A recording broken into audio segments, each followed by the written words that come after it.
Hi everyone, welcome to another video. Today I want to show you foiling with stencils two different ways with the Crafters Workshop medium. So I have two different mediums I'm going to be using here. The one on the left is the hot foil gel. The one on the right is the tacky when dry gel medium. Now the hot foil gel is exactly what it says. You need a hot laminator and foil transfers. The tacky when dry gel medium, again, exactly what it says. It's tacky when it's dry. You can use it with a few different products. So I'll show you how I'm going to use it to foil today.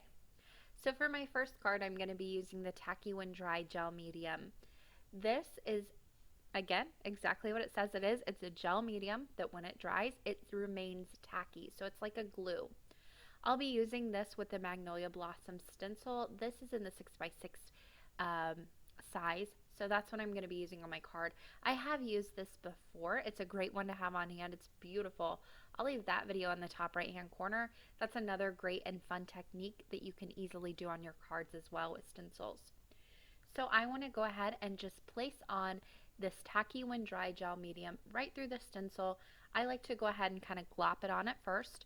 I'm using that Magnolia Blossom in the bottom left hand corner so it kind of looks like it's coming from there. I find when I'm doing really simple cards like this, just cutting off part of the design can add a lot of interest to the overall card. So I like to go ahead and start from the left hand corner for this one, and I'm just putting on that gel medium. Now you do want to get this as smooth as possible once you get it on there, so I smoothed it out a little bit.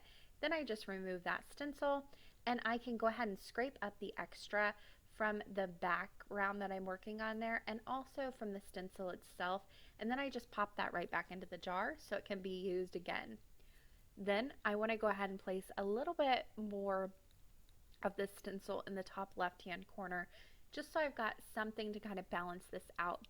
So I'm using a more open blossom for this one. Again, I've started off the paper and then I'll just have it kind of cutting off right in that top left hand corner. That way it adds that little bit more interest. So I'll go ahead and again smooth this on with my palette knife. You can use a palette knife, whatever you have, plastic or metal. You can use a credit card, a gift card, whatever you have to get this smoothed on. A credit card might be even easier because you have a larger surface area, so you can smooth this out a little bit better, get it more even. And this is really important for this technique. So once I had that completely done, I scraped the excess and set this aside to dry. Now for my next card, I'm going to be using the Spanish tile stencil. Again, this is in the 6x6 size. This is a gorgeous, really, really detailed stencil, and it is gorgeous to use for this technique. I mean, just wow. So I want to get this centered over my card panel that I'm using here. Both card panels are craft cardstock, and then I've cut them down to 4 by 5.25, just slightly smaller than your A2 size. To get this centered, I like to go ahead and place my stencil on the front of the panel first. Get it nice and centered. I'm going to look straight over. And then once I have it centered, I just place a piece of masking tape. Any low tack tape will work, washi tape, whatever, right in the center to hold that in place. I flip the entire thing over, and then I use some more masking tape to go ahead and secure this to the back of the stencil. That way I don't have any area on my cardstock that isn't covered with this medium when it's all said and done. I can flip this over, remove that masking tape on the front, and there I've got my entire surface area ready to be stenciled in. You can use this technique for putting paints, ink blending through your stencils, whatever you use them for. It's just a really great little technique to have on hand. So here's the closer look at both of these mediums compared to each other. The one on the left is the hot foil gel. It is a little bit more creamy. The tacky when dry gel medium has a little bit more stiffness to it, so it's more like a glue almost. Now I'm going to go ahead and start again, just really gooping this over the stencil and smoothing it out as I go along.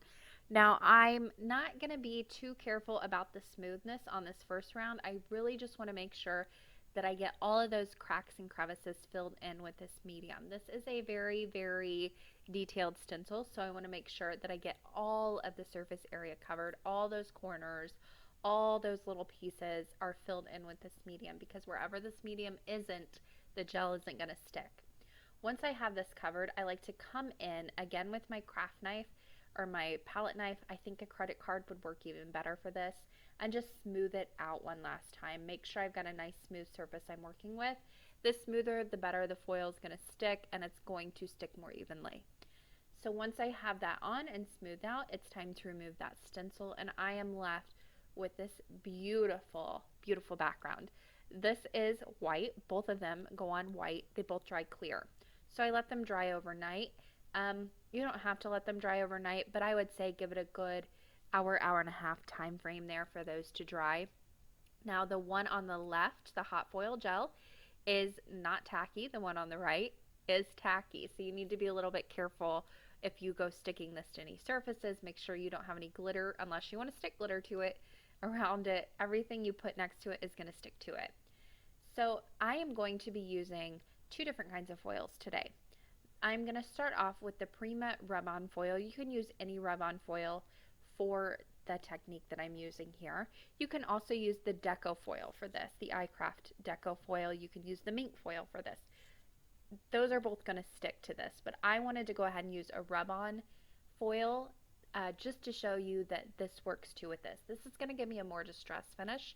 The rub-on foils are not as shiny as your other foils, but they are beautiful and they're gorgeous, and they just have a little bit different look to them. So I go ahead and take a piece of this foil. I don't cut it down or anything because I can just continue using this until all the color is gone on the front.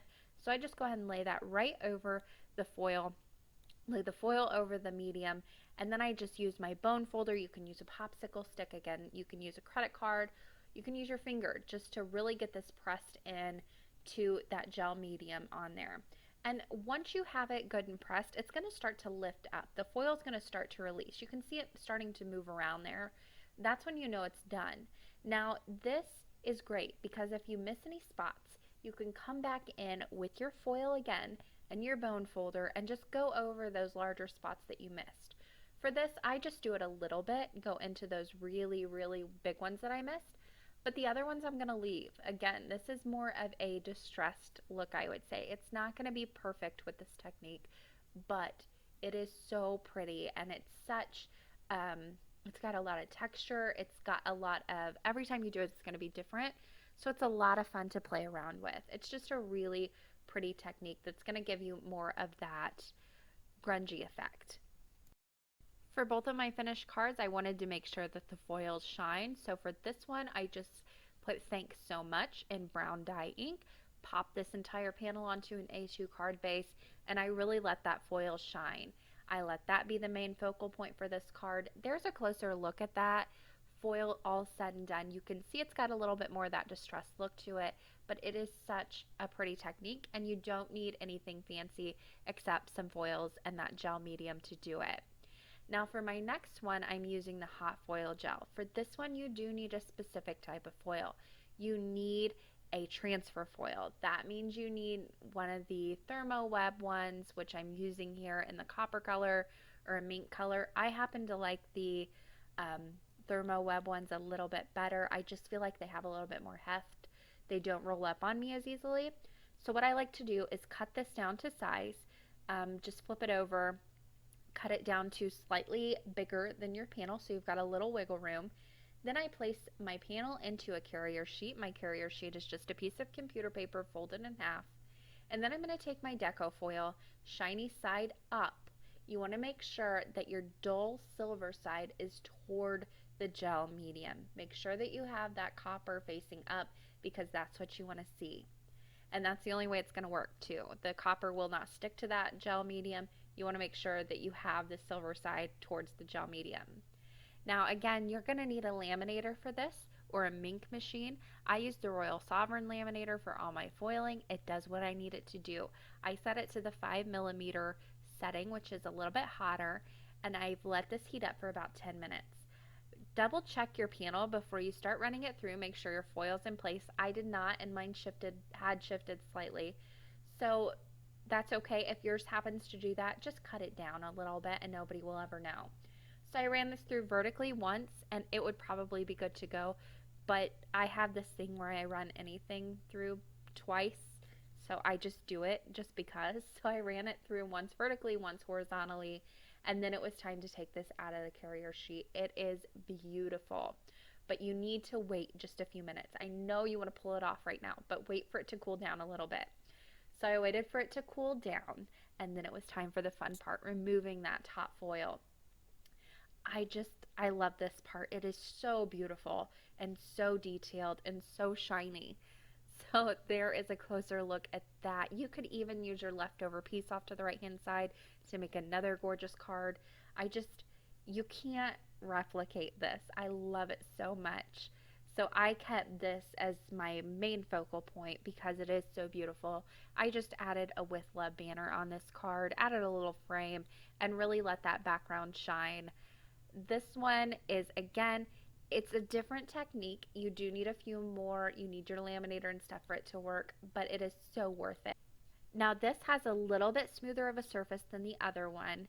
It is much more of a, it's not as distressed, and it has a little bit more dimension.